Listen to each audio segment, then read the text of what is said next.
Հայը Հովհաննես Քաջազնունի, ծննդավայրը Ջավախք,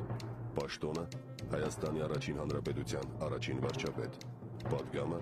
հոգիով սնանկներն են, որ կարող են լքել անկախության գաղափարը։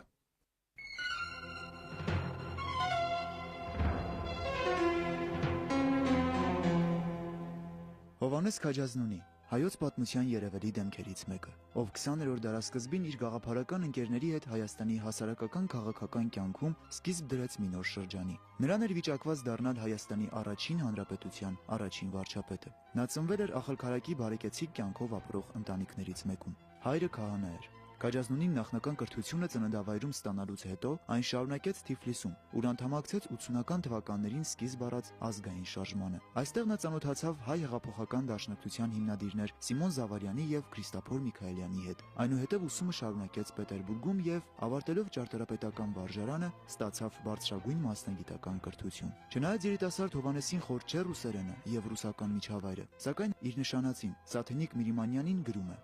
«Մի բան ինձ շատ անախորժ է, քո ռուսերեն նամակները, լսիր, այս բանի մեջ մի մազդի զիջում անգամ չեմ անիլ, մեր լեզուն պետք է հայերեն լինի, այս բանի վրա ուշադրություն դարձուր եւ ապացուցված է, որ ինձ ճիշտ կսիրես»։ Հովհաննես Քաջազնունին որպես գործչի առաջին իր ունակությունները դրսևորեց 1905-6 թվականների հայ-թաթարական ջարդերի ժամանակ եւ այն գործիչների թվում էր նա, որը որ շատ ավելի բուրըն հեղափոխական գործունեությանը դեմ էր եւ գտնում էր, որ շատ ավելի խաղաղ, ավելի ծանրակշիռ գործունեություն պետք է ծավալել եւ ինչ որ իմաստով հեղափոխականությանը դեմ էր։ Եվ պատահական չէ, որ առաջին անգամ Քաջազնունու մասին խոսեցին 1906 թվականին, երբ որ խնդիր ծագեց հայ-թաթարական ջարդերը վերջ տալու եւ Հովհաննես Թումանյանի հետ մեկտեղ Քաջազնունին այն ազնվորություններից մեկն էր, որը հաշտեցման հանձնաժողովի թվում շրջում էր հայկական եւ ադրբեջանական թուրքական գյուղերում եւ կարողացավ 1906 թվականի երկրորդ կեսին հասնել հայերի եւ թուրքերի միջև խաղաղության կնքմանը։ Ամենևին էլ պատահական չէ, որ ընկերը Սիմոն Վրացյանը հետևյալ կերպ է բնութագրում Քաջազնունուն, որքան կուր էր Քաջազնունու տրամաբանությունը, հաճախ նրա մեջ ավելի տիրական էր զգացումը, բնությունը նրան օժտել էր փիլիսոփայի եւ բանաստեղծի խառնվածքով։ Վարժարանն ավարտելուց հետո Հովհաննես Քաջազնունին հաստատվեց Բաքվում, ուր նվիրվեց իր մասնագիտությանը։ Քաջազնունին շուտով ճանաչվում է որպես լավագույն ճարտարապետ եւ արժանանում բարձր պաշտոնի։ Սակայն ազգային գաղափարներով տոգորված երիտասարդին չէր բավարարում միայն իր անձնական գործը։ Նա կարճ ժամանակ հետո ճանաչվեց նաև հասարակական քաղաքական կյանքում։ Քաջազնունու նախաձեռնությամբ կառուցվում է Բաքվի հայկական եկեղեցին։ Ազգային գործիչն իր մտածումներն ու քաղաքական տեսակետները հասարակությանը փոխանցում էր, թղթակցելով հայկական եւ ռուսական մամուլին։ Ես գիտեմ, որ հայ եմ եւ որ բազմաթիվ կապերով կապված եմ մյուս հայ մարդկանց հետ։ Գիտեմ, որ իմ անհատական բախտը նույնիսկ անկախ կամ հակառակ իմ կամքի ու ցանկություններին կապված են շատ խոշոր չափերով հայ ազգ կոչված հավաքականության բախտի հետ։ Գիտեմ, որ ժառանգել եմ ազգի հոգևոր արժեքներ, իմ ներկա կարողության խոշոր մասը, եւ որ այդ արժեքները պահպանելու, զարգացնելու, աճեցնելու, նրանից լիովին օգտվելու համար ես կարիք ունեմ ազգի գոյությանն ու օգնությանը։ Գիտեմ ապա, որ ազգն էլ իր հերթին իր գոյությունը պահպանելու ու ինձ օգտակար լինելու համար կարիք ունի իմ կարողության, իմ աշխատանքին եւ իմ զոհաբերություններին։ Գիտեմ հետեւապես, որ պարտականություններ ունեմ կատարելու հանդեպ ազգին, պարտականություններ, որ վերջին հաշվին ինձ համար իմ շահերը պաշտպանելու համար պիտի կատարեմ։ Հովհաննես Քաջազնունին հայտնվեց հեղափոխական բովում, դարձավ հայտնի դաշնակցական գործիչ եւ պատահական չէ, որ 100-ից ավելի այն դաշնակցականների թվում դաշնակցական գործը, որը սկսվեց 1908-9 թվականներին եւ մի քանի տարի տևեց, հայտնվեց այն ցանկում, որոնք պետք է դատապարտվեին ռուսական իշխանությունների կողմից եւ այդ էր պատճառը, որ նա կարողացավ հեռանալ արտասահման, անցավ Արևմտյան Հայաստան, եղավ մինչ այդ Կոնստանտինոպոլսում, այնտեղի դաշնակցական գործիչների հետ մեկտեղ զգալի աշխատանք տարավ հենց հեղափոխության շրջանում երիտթուրքական, ապա տեղափոխվեց Վասպուրական։ Վան Վասպուրականի դաշնակցական ազգային ազգագրական շարժման կարևոր խոշոր դեմքերից մեկը դարձավ նա մինչև 1914 թվականը եւ այն գործիչների թվում էր, որը գտնում էր, որ երիտթուրքական հեղաշրջումից հետո չպետք է հանգստանալ եւ հանդարտորեն առանց աղմուկի, առանց ցուցամոլության ժողովրդին նախապատրաստել համաժողովրդական ապստամբության եւ զերծ մնալ ավանտյուրիստական, այսպես ցուցադրական ցուցամոլական քայլերից։ Քաջազնունին դեռևս ուսանող էր, երբ ծնվեց նրանց առաջնեկը՝ Անահիտ Քաջազնունին։ Զավակի ծնունդը սիրահար զույգի համար իսկական տոն էր։ 1891 թվականին Պետերբուրգից երիտասարդ Հովհաննեսը հետևյալ նամակն է գրում կնոջը. «Խնդրում եմ հանել եւ ինձ ուղարկել աչիկիս լուսանկարը։ Համարյա գիշեր չի անցնում, որ թե քեզ եւ թե նրան չտեսնեմ երազում։ Մինչև անգամ պարկելիս մի տեսակ ուրախություն եմ զգում, հավատացած լինելով, որ գոնե քնի մեջ ձեզ հետ կլինեմ։ Եվ եթե լինում են գիշերներ, որ դուք չեք գալիս, առավոտյան շատ տխուր եմ զարթնում։ Հիշում ես, Սաթեն ջան, որ ես երազներ տեսնելու ամենևին սովորություն չունեի, իսկ այժմ հակառակն է։ Համբուրում եմ քեզ, սիրելիս, իմ միակ եւ հավերժական սերս, իմ թանկագին կինս։ Համբուրում եմ 1000 անգամ»։ Հովհաննես Քաջազնունին եւ Հայաստանի ազգային խորհրդի անդամները Թիֆլիսից Երևան եկան բեռնատար գնացքով։ Նրանք պատրաստ էին ամեն տեսակի զրկանքների ենթարկվելու հանուն ժողովրդի բարօրության, հանուն անկախ Հայաստանի բարգավաճման։ Պատահական չէ, որ հետագայում նույնպես նրանք երբեք սեփական բարօրությունը չգերագնահատեցին հայրենիքի ժողովրդի շահից։ Բավական է նշել միայն այն հանգամանքը, որ հանրապետության վարչապետը Հովհաննես Քաջազնունին ընդամենը 1 կիսամաշ վերարկու ուներ, իսկ նրա ընտանիքում էլ շաքարով թեյ ամիսներ շարունակ հնարավորություն չէր լինում խմելու։ Երկրի ու ժողովրդի առաջ ստանձնած պարտավորությունները շատ էին ու առաջնային, իսկ ընտանիքն ու անձնականը երկրորդական։ Այս էր Քաջազնունու ու նրա կառավարության յուրաքանչյուր անդամի կողմից ընտրված ուղին։ Քաջազնունին այն անձնավորություններից էր, որը բավականին մեծ համախոհներ ուներ։ Նրա բնավորության գծերը այնպիսին էին, որ պատահական չէր, որ Թիֆլիսի հայոց ազգային խորհուրդը մայիսի 28-ից հետո Հայաստանի փաստորեն անկախության հռչակումից հետո նրան առաջարկեց վարչապետի պաշտոնում, այսինքն Քաջազնունին այն անձերից էր, որոնց նաև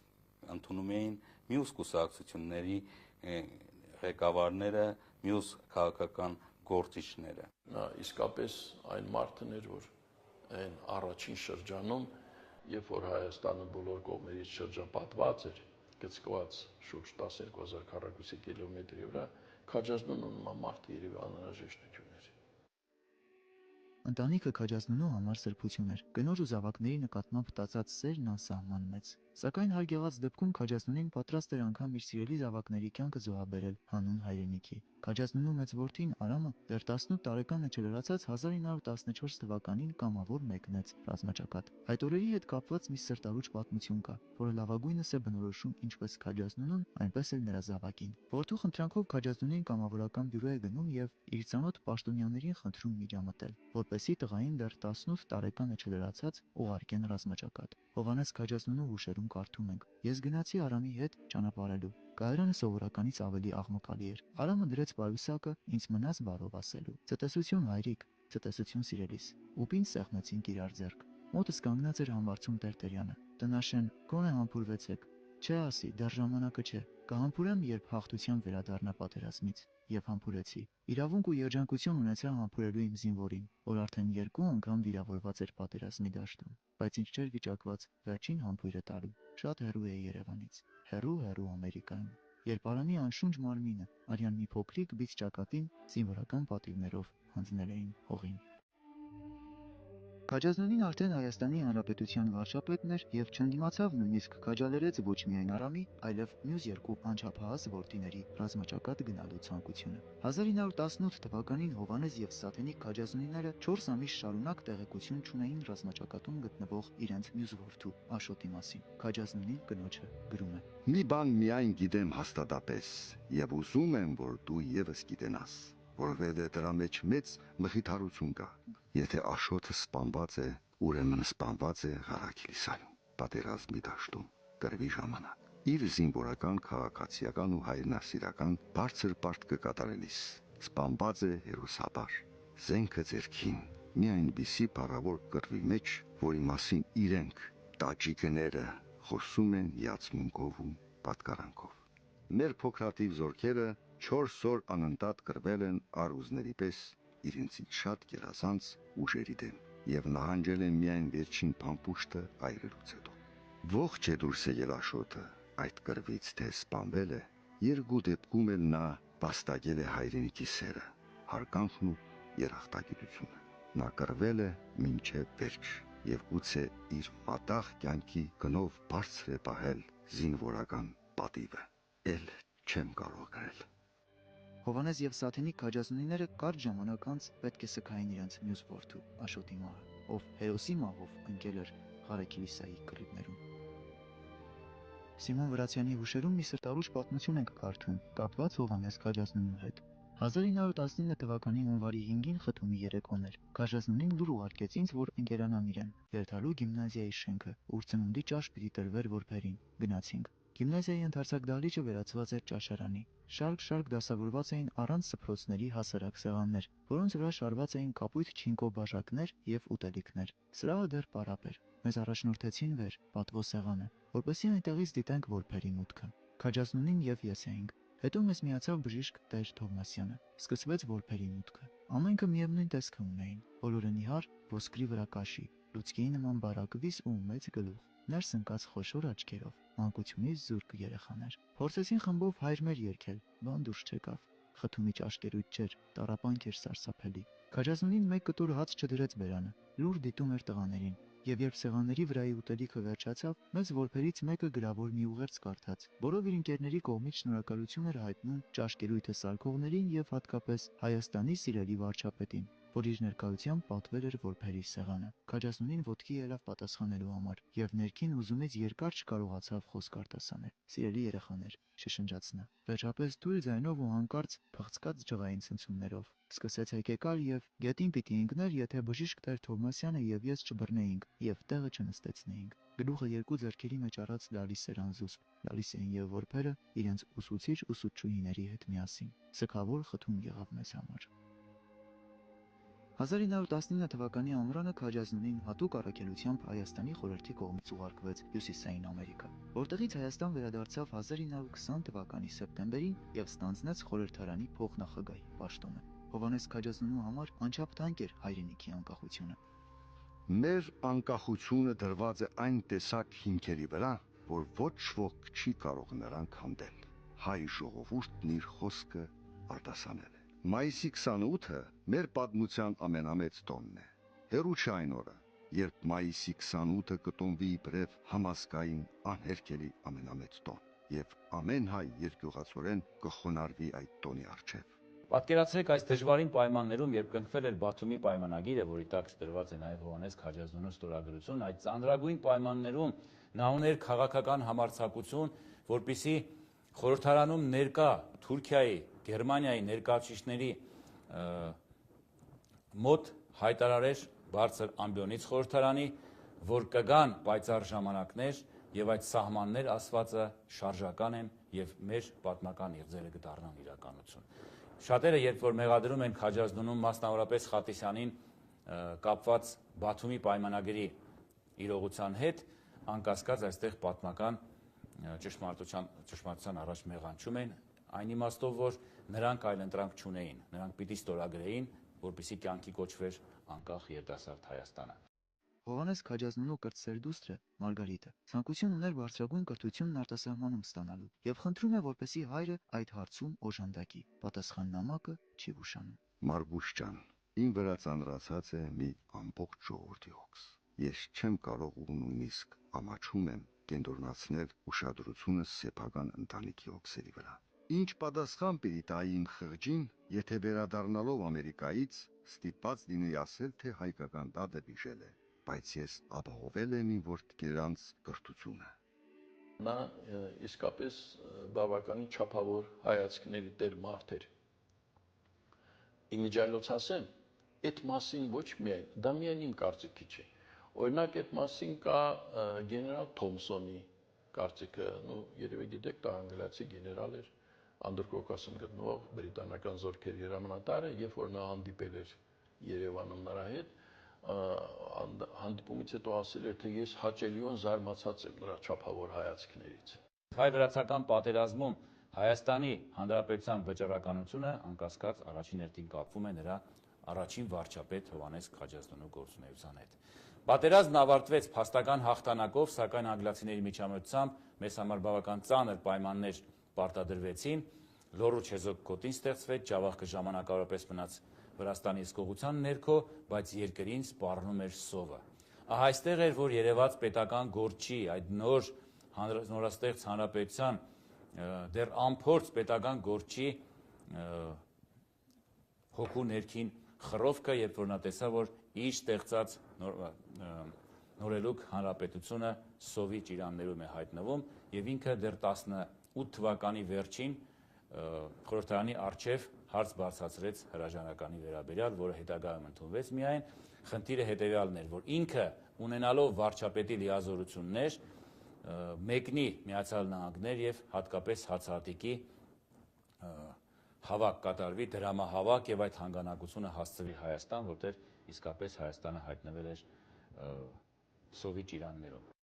Խորհրդարանացումից հետո Քաջազնունին մնաց Հայաստանում եւ ճաշակեց բոլշևիզմի ճակերտավոր ասած բոլոր հրապույրները։ 1920 թվականի փետրվարի 9-ի գիշերը Շանթի, Աղբալյանի եւ ուրիշ հարյուրավոր գործիչների հետ բանտարկվեց։ Չեկայում անցկացրած 8 օրերի մասին նա գրում է իր հուշերում. Հասկանում էի, որ մեզ սպանելու են։ Ուրիշ ոչ մի բանական բացատրություն չէի կարող տալ գիշերվա այս ժամին մեզ այստեղ բերելու։ Հասկանում էի, բայց չէի հավատում։ Դատարկ բան է։ Ահա այն երեք բառը, որ ամենից լավ կարող էին արտահայտել իմ ներքին ապրումները այդ բացառիկ ժամերում։ Որն է դատարկ բան։ Եվ ինչու է դատարկ։ Այդ չէի կարողանում բացատրել։ Հենց այնպես դատարկ է։ Թերևս կյանքն ու մահը, որ դատարկ բաներ են։ Միտքս արթուն էր։ Թմրության հետքեր անգամ չկային, բայց կենտրոնանում էր այնպիսի առարկաների վրա, որ կարծես ամենից քիչ պիտի սպաղեցնեին ինձ իմ ներկայության մեջ։ Հովհաննես Քաջազնունու որպես ծանրակշիռ, որպես շատ ավելի հեռատես քաղաքական գործի մասին թե այն ժամանակ եւ թե այսօր կարծիքները գրեթե նույնանում են եւ այդ իմաստով կարելի ասել, որ Քաջազնունին որպես պատմական անձ բռնել է բոլոր փորձությունները պատմության մեջ եւ կարելի է համարել նրան մեր ազգային պետական լավագույն գործիչներից մեկը։ Հովհաննես Քաջազնունին այն բացառիկ քաղաքական գործիչներից էր, ում նկատմամբ եւ ժողովուրդը, եւ տարբեր կուսակցությունների ներկայացուցիչներ, այդ թվում նաեւ կոմունիստները, առանձնահատուկ հարգանքով էին վերաբերվում։ Այդ մասին վկայում է նաեւ Քաջազնունու հետեւյալ մի քանի նախադասությունը։ Անձնապես իմ դեմ բոլշևիկները հասիվ թե ունենային ատելության կամ բռեշխնդրության զգացմունք։ Առիթ եմ ունեցել լսելու, որ ղեկավարները նույնիսկ մի փոքր հարգանք ունեն իմ հանդեպ, չնայած դաշնակ է։ Ինձ այստեղ բերելու պատճառը կարող է լինել նախ իմ հակահեղափոխականությունը, հետո պաշտոնական հանգամանքս, սկզբում վարչապետ, վերջը պարլամենտի փոխնախագահ։ 1920 թվականի օգոստոսին, երբ արդեն ստորագրվել էր Սևրի հաշտության պայմանագիրը, Հովհաննես Քաջազնունին Փարիզից հետևյալ նամակն է ուղարկում հարազատներին։ Սիրելիք, իմ նպատակն է օր առաջ հասնել Երևան, հաշիվ տալ կառավարությանը իմ երկարատև ճանապարհության մասին եւ ապա մտնել բանակ իբրև կամավոր զինվոր։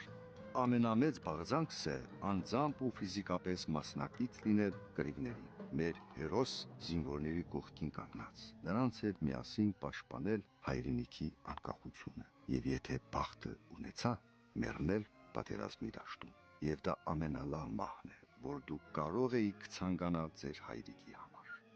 Կռիվների հենց առաջին օրը Քաջազնունին ցանկություն հայտնեց ճակատ մեկնելու։ Ամենքը գնում են, ինքը ինչու պիտի հանգիստ նստեր թիկունքում։ Այսպես էր բացատրում իր քայլը Հովհաննես Քաջազնունին։ Մազերի սպիտակությունը թող չխաբե ձեզ, ես դեռ 52 տարեկան եմ, ասում էր նա, երբ աշխատում էին տարհամոզել նրան։ Մի օր էլ զինվորական պայուսակը մեջքին մեկնեց խամատում ռազմաճակատ։ Նրա մարտական այս որոշումը զուգադիպեց բոլշևիկների նոր հարձակմանը։ Փետրվարի 18-ի հեղաշրջումից հետո Քաջազնունին մասնակցեց հայրենիքի փրկության կոմիտեի բոլոր աշխատանքներին։ Իսկ երբ բոլշևիկները հիմնավորապես բռնագրավեցին Հայաստանը, նա մասնակցեց Բյուրոս նահանջին Դարալեգյազի եւ Զանգեզուրի վրայով դեպի Պարսկաստան։ Պարսկաստանից Միջագետքի, Հնդկաստանի, Եգիպտոսի վրայով անցավ Պոլիս։ Վերջում որպես քաղաքական տարագիր հաստատվեց Ռումինիայում։ Այստեղից կրտսեր աղջկան գրած նամակում Քաջազնունին հետևյալ խորհուրդներն է տալիս.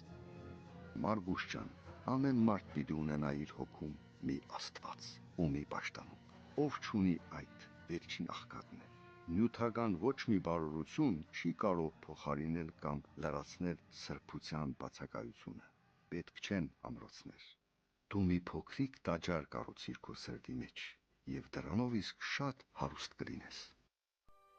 1923 թվականի հոկտեմբերի 31-ին Ռումինիայից ընկերներին ուղղված նամակում Հովհաննես Քաջազնունին գրում է. Գալով անձնապես ինձ ես դրամական օգնություն եմ ստացել Ամերիկայից եւ մի երկու բարեկամներից Եվրոպայում։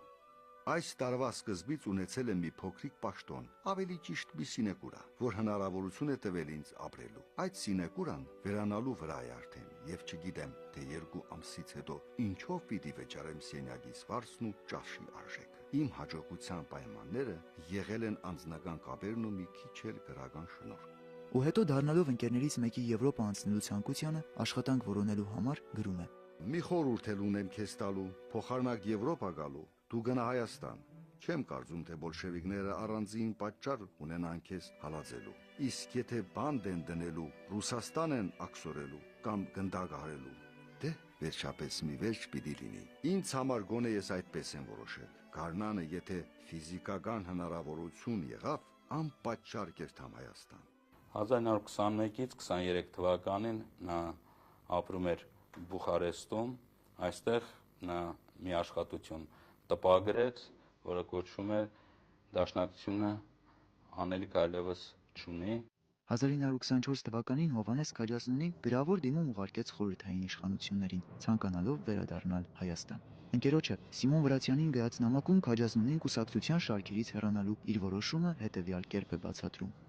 Թեթև սրտով չէ, որ բաժանվում եմ ձեզանից, որքան էլ իմ կապը կուսակցության հետ մեքենայական լինի, քո խոսքերն են, բայց սխալ խոսքեր, մեքենայական չի եղել իմ կապը։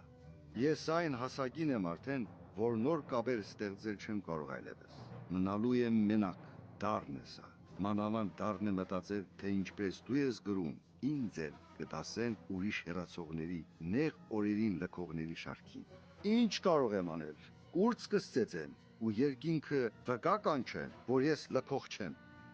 Այդ չեմ անել իհարկե։ Մի հույս ունեմ միայն։ Գուցե սա էլ միամտություն է։ Ինչ գիտենամ, որ ինձ մոտիկի ճանաչողները ու մի քիչ խիղճ ու ամոթ ունեցողները 2 անգամ կմտածեն ու ապա միայն դադաբջիջ կհանեն։ Իհարկե,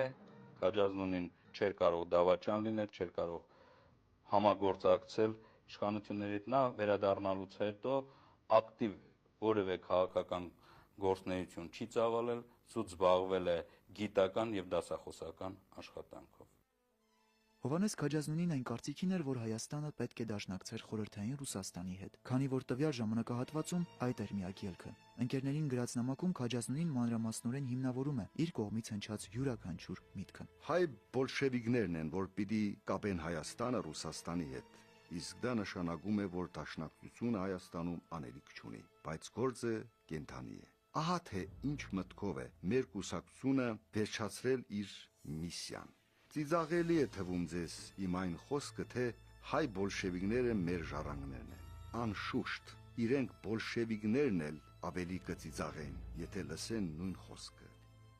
Ինձ էլ չեմ ասում ծիծաղեցնում է, այլ զարմացնում է ձեր երկուսի անհասկացողությունը, որովհետև մի պարզ ճշմարտություն է իմ ասածը։ Դաշնակցությունը վարել է հայ քաղաքական դատը ու բերել է քաղաքականապես ազատագրվող հայ ժողովուրդը, հասցրել է մինչև մի որոշ կետ։